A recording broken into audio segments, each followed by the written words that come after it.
Hello everybody, this is Tommy at Capital Discount Nutrition. Today I wanted to talk about foods that make you fat, part 2.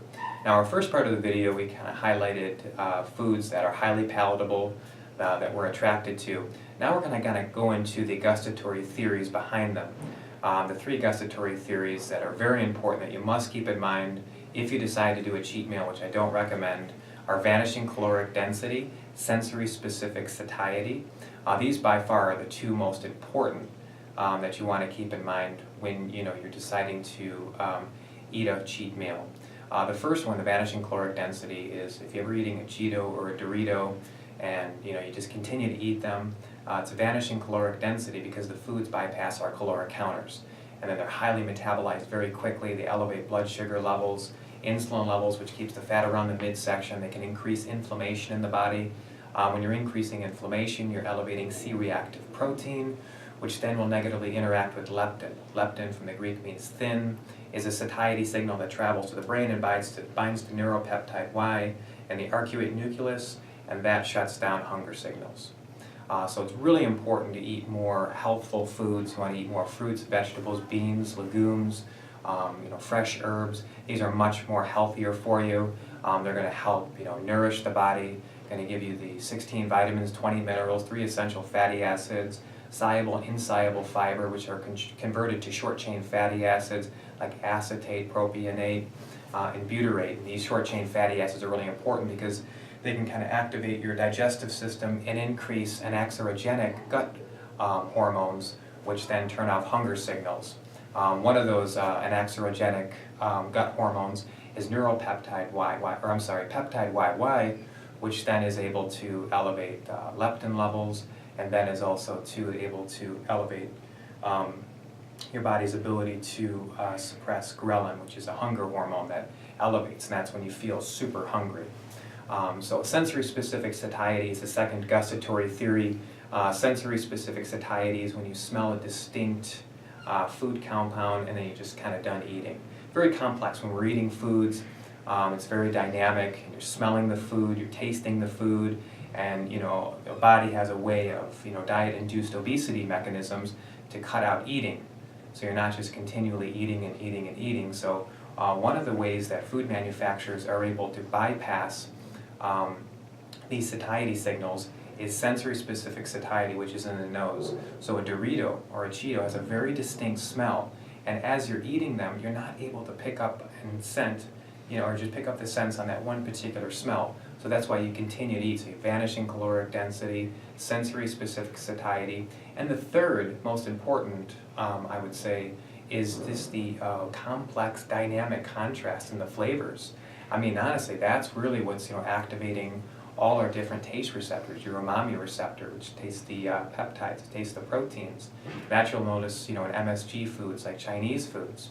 And you also notice too the sweet, the sour, the bitter.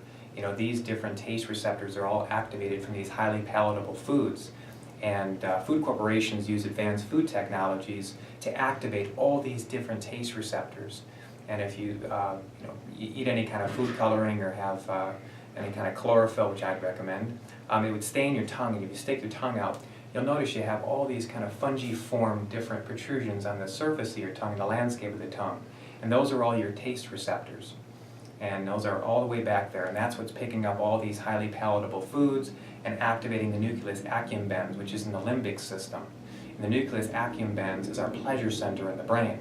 That's what's activated when you're driving down the expressway and you look up and you see a billboard and you see a Big Mac the size of an SUV and you're just like, oh God, I want that. That's the nucleus accumbens.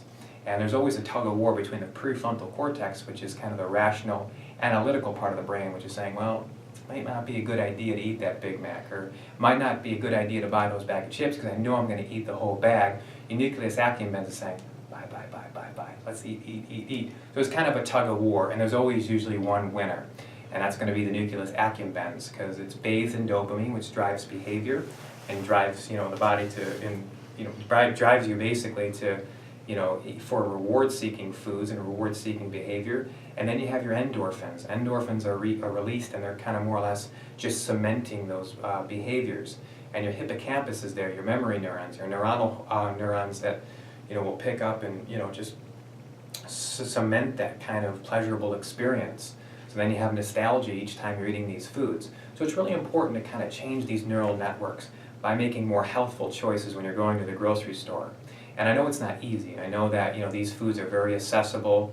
You are driving down the expressway and you're constantly just being bombarded with all these advertisements for pop and these fast foods, and then you go to the grocery store in those inner aisles, you see the highly palatable bags of chips. Even if you go to Trader Joe's and Whole Foods, even though they have the USDA symbol or the non-GMO symbol, those foods aren't nutritionally sound. A bag of chips with safflower oil, that safflower oil has been processed along with those chips. It's been denatured. It's sensitive to heat, light, and oxygen. Each tablespoon of that oil, there's about 1.5 million damaged molecules, and that's going to elevate inflammation levels in the body. Now, acute inflammation, if you cut your hand or you bruise yourself in some way, isn't bad. It's really important. Inflammation is obviously the body's way of healing it and drawing resources in that particular area with the immune system to prevent infection. But it's chronic low-level inflammation which you want to be careful of, because chronic low-level inflammation is the underlying fuel behind all degenerative diseases, especially for your arteries and to prevent atherosclerosis or to prevent Alzheimer's and dementia or cancer. Inflammation is just this underlying accelerant. It's elevated from these bad kind of foods. So that's why avoiding the bag of chips with the safflower oil, the soy oil, the sunflower seed oil, those are all damaged oils. It looks like they're polyunsaturated oils when you read the nutritional labels, you read an article. Again, you don't want to consume those types of oils because they were processed. And processed foods are really what you want to avoid. Now, what should you eat during the day?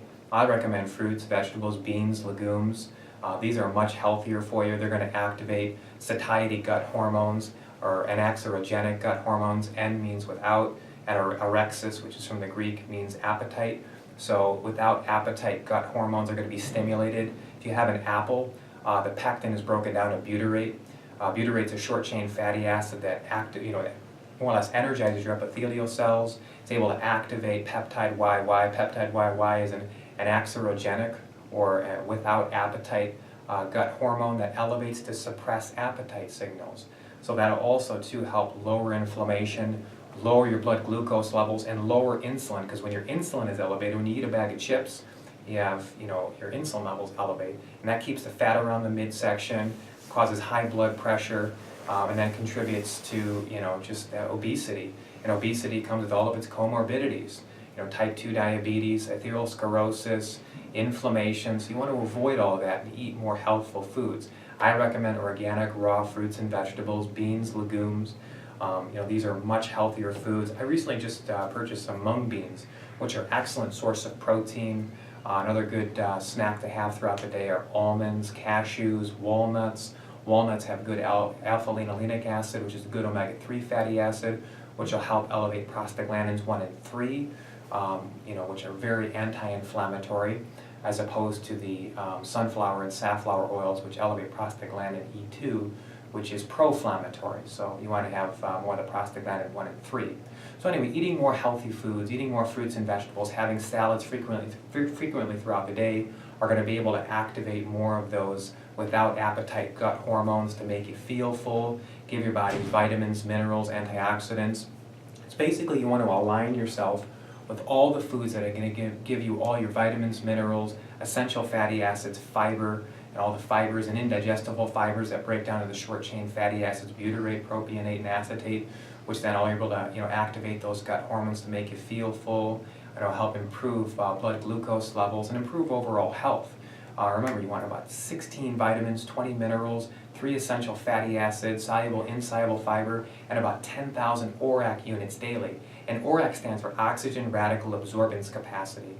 That's your blues, your greens, your reds, your yellows. When you go to the produce department and you see all these colors, that's all that nice, good pigmentation that has all the antioxidants, and that protects your cells from oxidative damage. That protects your mitochondria, especially in lean tissue, like your brain, in your skeletal muscles in your heart, from oxidative damage, to protect your DNA, the blueprint of who you are. So that's what antioxidants do. They turn off those free radicals and mitochondrial byproducts like reactive oxygen species, which tend to collect in a cell and cause senescent cells, which contribute to aging and premature aging.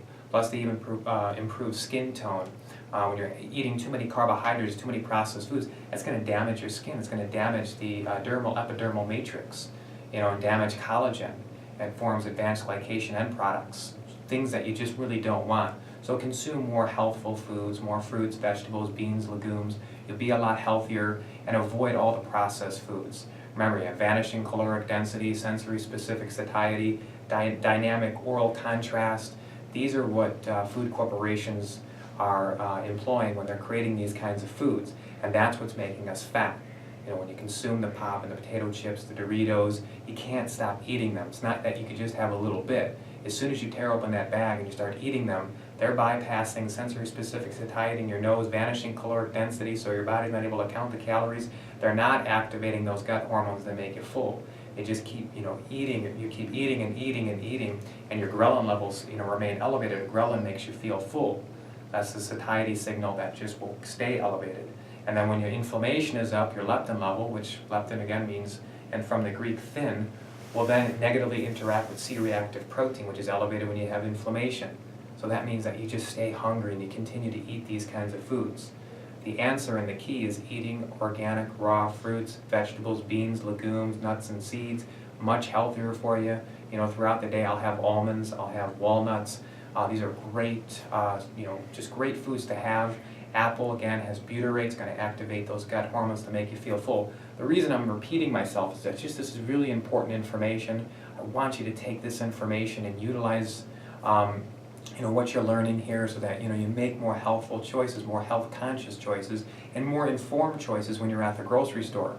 Because if you buy the bag of chips and if you buy the pop and it's at home, you're going to end up consuming it. And that's something that's going to make you fat. It's going to increase inflammation, and make you more predisposed to all kinds of degenerative diseases. I hope this was helpful. Thank you very much.